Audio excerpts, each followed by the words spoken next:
darah dan harta. Jadi jangan sembarangan kita katakan, oh saya mukmin. Output dari kita seorang mukmin yang beriman itu apa? Adakah akhlak amanah itu? Maka boleh rasanya kita membuat standar tingkat sempurna tidaknya iman kita pada kemampuan bersikap amanah kita dalam kelakuan kita sehari-hari. Saudaraku, seiman, seakidah, sebangsa dan setanah air.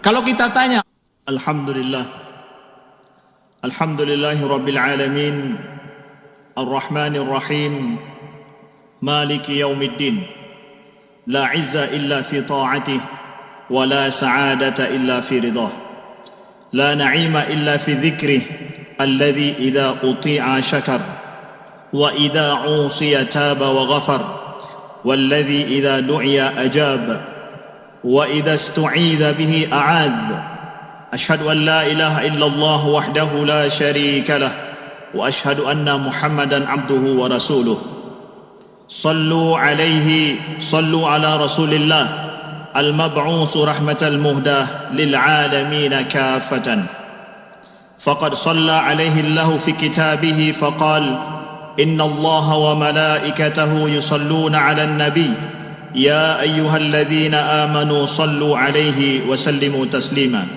اللهم صل وسلم وبارك على سيدنا محمد وعلى آله وصحبه ذوي الفضل والتقى والورع والتابعين ومن تبعهم بإحسان إلى يوم الدين أما بعد فاتقوا الله يا عباد الله وكونوا مع الصادقين واعتصموا بحبل الله جميعا ولا تفرقوا واذكروا نعمة الله عليكم إذ كنتم أعداء فألف بين قلوبكم فأصبحتم بنعمته إخوانا وكنتم على شفا حفرة من النار فأنقذكم منها كذلك يبين الله لكم آياته لعلكم تهتدون إن الله يأمركم أن تؤدوا الأمانات إلى أهلها وإذا حكمتم بين الناس أن تحكموا بالعدل إن الله نعم ما يعظكم به Inna Allah kana sami'an basira. Saudaraku seiman, seakidah, sebangsa dan setanah air. Kalaulah pajak itu penting bagi negeri kita, maka lebih penting daripada itu adalah akhlak untuk merawat negeri kita ini. Kita perlu kepada hidup berakhlak dalam kita merawat nusa dan bangsa dan tanah air yang kita cintai ini. Oleh sebab itu, Rasulullah sallallahu alaihi wasallam diutus oleh Allah. Salah satu tujuan penting datangnya Rasul adalah untuk liutammima makarimal akhlak, yaitu untuk menyempurnakan akhlak mulia pada diri manusia. Maka dari sini saudaraku yang dimuliakan Allah, kalau ditanya kenapa mesti kita memiliki akhlak dan moral di dalam kita merawat negeri kita ini, dalam hidup kita sehari-hari, bahkan para ilmuwan, begitu juga para filosof, mereka juga bingung mengapa akar dari akhlak itu atau moral dalam diri manusia itu asalnya dari mana. Sehingga para filosof banyak yang berpendapat bahwa akar daripada akhlak, sumber daripada perilaku, tingkah laku bermoral dan akhlak itu adalah wajib. Sesuatu perbuatan tingkah laku yang memang wajib dilakukan oleh manusia. Oleh sebab itu maka para ilmuwan mengatakan, dan juga para ilmuwan Islam mengatakan bahwa sesungguhnya akhlak itu merupakan ciri dan naluri penting bagi manusia, bagi seorang insan. Itulah kesempurnaan insan, kesempurnaan seorang manusia. Pada saat dia mampu untuk bersikap, bertingkah laku sesuai dengan akhlak. Maka kita selaku muslim mengatakan, sebagaimana Nabi mengajarkan kita, kita bertingkah laku sesuai dengan akhlak dan moral dalam kehidupan kita, itu adalah karena iman. Karena iman. Maka kata-kata iman itu melahirkan sebuah akhlak yang sangat penting dalam kehidupan kita. Dan ini ciri seorang muslim. Apa itu? Yaitu akhlak amanah. Maka akar kata iman dan amanah itu sama. Iman itu adalah itmi'nan, ketenangan yang ada dalam diri seorang manusia. Seorang yang beriman melahirkan kesejukan dan ketenangan dalam dirinya. Dari seorang yang mukmin itu akan lahir sebuah akhlak yang disebut adalah akhlak amanah. Maka iman dan amanah itu adalah, saudaraku, suatu hal yang berbarengan dan bersamaan. Dari dalam seorang manusia itu, seorang mukmin ada iman. Dari luarnya, outputnya adalah akhlak amanah. Maka seorang mukmin yang memiliki akhlak amanah itu sudah mesti dan pasti. Tinggal tidak berlebihan kalau kita katakan, saudaraku yang dimuliakan Allah, bahwa akhlak amanah ini tidak akan lahir kecuali dari seorang yang mukmin, yang beriman kepada Allah Subhanahu wa taala. Sehingga Anas bin Malik radhiyallahu an, beliau berkata, "Ma khatabana Rasulullah sallallahu alaihi wasallam illa qal la imana liman la amanata lah wa la dina liman la ahdalah." Kata Nabi, kata Anas bin Malik, setiap kali Rasulullah sallallahu alaihi wasallam berkhutbah, Nabi tidak pernah lupa mengingatkan kami. Apa? La imana liman la amanatalah. Tidak sempurna iman seseorang sebelum dia memiliki amanah, akhlak amanah. Wala dina liman la ahdalah, dan tidak ada agama bagi, atau tidak sempurna agama seseorang bagi mereka yang tidak mampu memenuhi janjinya. Jadi iman dengan amanah diajarkan Nabi itu tidak pernah lepas, saudaraku yang dimuliakan Allah. Maka tidak berlebihan kalau kita katakan sekali lagi, akhlak amanah itu hanya bisa diamalkan oleh seorang yang beriman penuh kepada Allah Subhanahu wa taala. Dalam hadis yang lain Nabi katakan, wal mu'minu man aminahu Allahu ala dimaihim wa amwalihim. Seorang mukmin itu adalah seorang yang bisa diamanahkan, bisa dipercaya oleh orang lain dalam masalah darah dan harta. Jadi jangan sembarangan kita katakan, oh saya mukmin. Output dari kita seorang mukmin yang beriman itu apa? Adakah akhlak amanah itu? Maka boleh rasanya kita membuat standar tingkat sempurna tidaknya iman kita pada kemampuan bersikap amanah kita dalam kelakuan kita sehari-hari. Saudaraku, seiman, seakidah, sebangsa dan setanah air. Kalau kita tanya, Ustaz, apa itu amanah? Amanah itu bahasa Arab. Amanah itu bahasa Arab yang didatangkan oleh Islam ke dalam budaya kita. Sehingga kita mendapatkan makna amanah ini hanya bisa diucapkan dengan kata-kata Arab atau dengan kata-kata Islam dalam hadis Nabi sallallahu alaihi wasallam. Amanah itu adalah kemampuan seseorang untuk menunaikan tanggung jawab yang dibebankan atau kepercayaan yang diberikan oleh orang lain dengan cara yang baik dan benar. Sudah tahap itu belum. Tahap itu belum selesai. Tapi amanah lagi yang harus ditambahkan dalam pengertian amanah apa? Bukan cuma mampu bertanggung jawab, mampu untuk menunaikan sesuai harapan orang, tapi tambah lagi satu lagi poin penting dari akhlak amanah ini adalah, dan dia yakin bahwa Allah akan mempertanyakan setiap apa yang telah dia dipercayakan kepadanya.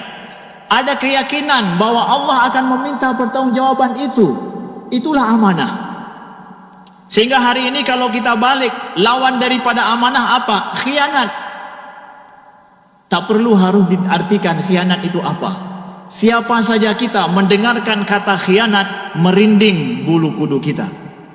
Sakit hati ini. Tak perlu harus diterjemahkan lagi. Khianat itu apa? Khianat itu bahasa Arab loh. Islam telah mengajarkan kepada kita suatu moral yang paling tinggi bagi orang mukmin adalah kemampuan untuk melakukan sebuah tanggung jawab, memikul sebuah tanggung jawab karena Allah Subhanahu wa taala. Dia mempertanggungjawabkan di depan manusia, begitu juga dia pertanggungjawabkan di depan Allah nanti pada hari kiamat. Banyak orang hari ini mampu bertanggung jawab di depan manusia, di depan KPK, di depan negara, tapi belum tentu mampu bertanggung jawab di depan Allah. Maka seorang mukmin yang memiliki sifat amanah, dia yakin bahwa amalannya, tanggungjawabnya itu akan ditanyakan oleh Allah Subhanahu wa taala sampai hari akhirat nanti. Inilah dia amanah. Maka tak mungkin seorang mukmin itu berkhianat. Nauzubillah, saudaraku yang dimuliakan Allah. Pertanyaannya sering ditanyakan juga, bahwa kita lihat hari ini jarang sekali orang yang amanah. Hidup sesuai dengan akhlak yang benar itu sulit sekali kita dapatkan. Bahkan yang ada adalah nifak, hipokrasi dalam kehidupan kita. Apakah banyaknya orang bersikap nifak, munafik atau hipokrasi dalam kehidupan itu menunjukkan enggak ada lagi sifat amanah, tidak ada lagi sifat akhlak dalam hidup? Enggak, kata para ulama, bahwa sesungguhnya kalaulah kita jumpai banyak orang yang hipokrit dalam hidup, itu menunjukkan bahwa di sana kebutuhan kita terhadap akhlak yang mulia dan amanah dalam hidup. Persis seperti kita dapatkan banyak uang palsu. Uang palsu menunjukkan bahwa di sana ada uang asli. Kalau hipokrit hidup itu adalah kepalsuan, maka akhlak amanah itu adalah merupakan yang asli daripada ciri seseorang. Kita butuh kehidupan kita yang penuh dengan amanah itu. Maka Rasulullah sallallahu alaihi wasallam mengajarkan kepada kita setiap mukmin, saudaraku yang dimuliakan Allah, bahwa mulai dari kehidupan pribadi kita, dalam juga kehidupan sehari-hari, Nabi ajarkan bagaimana sih kita bertingkah laku amanah bagi pribadi kita. Sabda Nabi sallallahu alaihi wasallam sebagai contoh, "Man asyara ala akhihi bi amrin ya'lamu anna rusda fi ghairihi faqad khanahu." Siapa yang memberi nasihat kepada saudaranya, kata Nabi, dengan suatu nasihat, dan dia tahu bahwa ada nasihat lain yang terbaik bagi saudaranya, maka dia telah berkhianat. Kamu tahu ada nasihat yang lebih baik, kenapa ini yang kau kasih tahu? Usulkan yang terbaik supaya engkau tidak berkhianat. Kemudian kata Nabi, "Idza haddatsa ar-rajulu bil hadis summa iltafata fahiya amanah." Apabila saudaramu, temanmu bicara denganmu dan sebelum bicara dia melihat kiri dan kanan, ketahuilah itu amanah. Kamu enggak bisa menceritakan pembicaraan saudaramu itu kepada orang lain. Sabda Nabi sallallahu alaihi wasallam. Beliau ajarkan amanah kepada kita. Kemudian saudaraku yang dimuliakan Allah, bagi kita Nabi ajarkan dalam sebuah hadis sifat amanah yang sangat penting bagi kita yang bertanggung jawab terhadap rakyat. Kata Nabi, "Man ista'malnahu ala amalin farazaqnahu rizqa fama akhadha ba'da dzalika fahuwa ghalul." Barang siapa yang kami berikan tanggung jawab untuk mengurus urusan umat, kata Nabi, maka kami berikan kepadanya gaji, kata Nabi. Fama akhadha ba'da dzalika fahuwa ghalul. Yang dia ambil lebih daripada yang kami peruntukkan gaji untuknya, hak baginya, fahuwa ghalul, maka itu adalah khianat.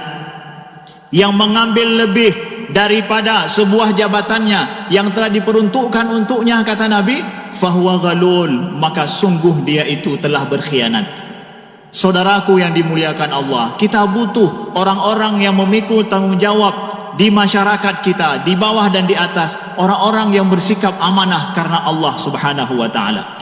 Maka dalam sebuah kisah di akhir khutbah yang singkat ini, dalam sebuah kisah ketika Umar bin Khattab radhiyallahu an, pada masa beliau berhasil ditaklukkan Madain. Madain itu adalah ibu kota Persia.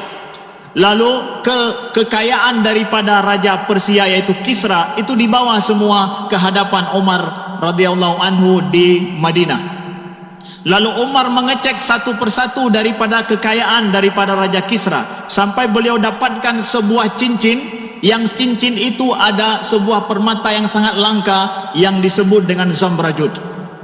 Lalu Umar ketika beliau dapatkan cincin ini, beliau lalu mengatakan bahwa inna qauman addu ilayya hadza la umana.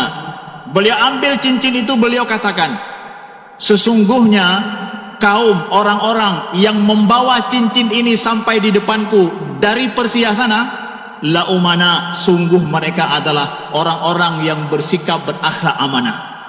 Didengar itu oleh Ali bin Abi Thalib. Apa kata Ali? Ya Amiral Mu'minin, laqad afafta fa'afau, walau irta'ta larta'au.